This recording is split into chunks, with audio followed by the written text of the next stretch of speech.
Well, slamming Texas for reopening. President Biden denouncing the governors of Texas and Mississippi and warning against returning to normal. Listen. I think it's a big mistake. Look, I hope everybody's realized by now, these masks make a difference. And the last thing we need is the Neanderthal thinking that in the meantime, everything's fine, take off your mask, forget it. It still matters.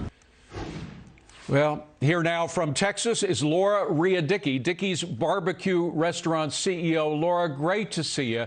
What do you think of the president? He wasn't just targeting the governor there. He was targeting all Texans who believe that it's time to reopen.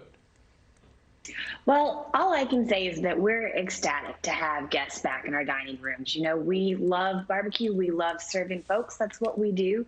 That's the business we're in, and we are happy to get back to it. Well, you're very kind, not to take any political pot shots. I'll do that for you, though. I think Neanderthal thinking is something that you really shouldn't be targeting Americans with. But, you know, maybe that's just me.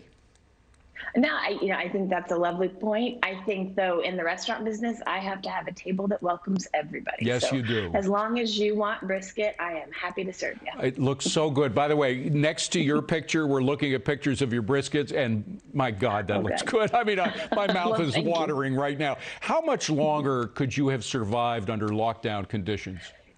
You know, we have been very fortunate. We are going into our 11th straight month of consecutive same-store sales growth. However, it has completely shifted how we've done business. And the only reason we are still in business is because we have completely adapted and shifted. We are as much a technology company now as we are a food service, a barbecue restaurant company. And that's because we have that infrastructure. We have been able to survive, to thrive. But folks need in this industry, they need the dine-in margins. You see the third-party delivery companies, you see the overhead and all of the to-go packaging, the delivery drivers, and the margins that are going to third-party providers.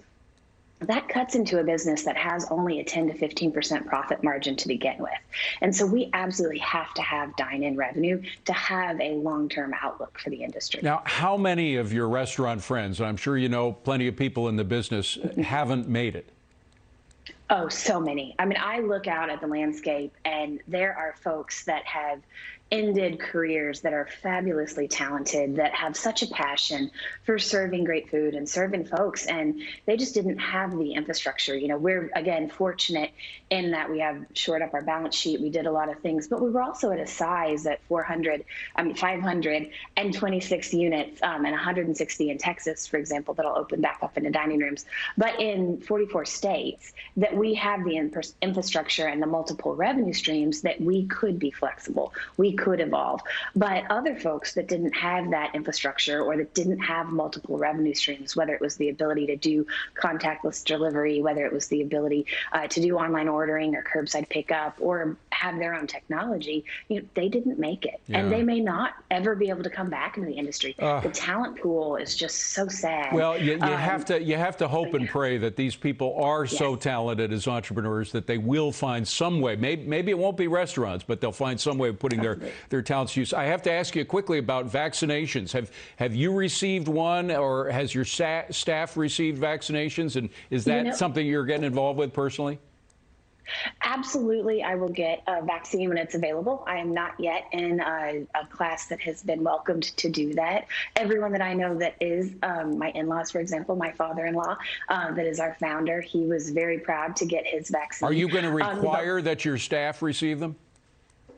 You know, we're not at that point yet. And since it's not, you know, we're in Texas, and actually one of the things I think we do well is not borrow controversy. Right. And so it's not yet something that is even on the table to discuss. Gotcha. I can tell you that everybody that I know and everybody that, you know, is involved in the brand and the business, if they're able, they have gotten it. Gotcha. Laura, best of luck to you. You're a great worker. You have a wonderful product. Dickey's Barbecue Restaurants.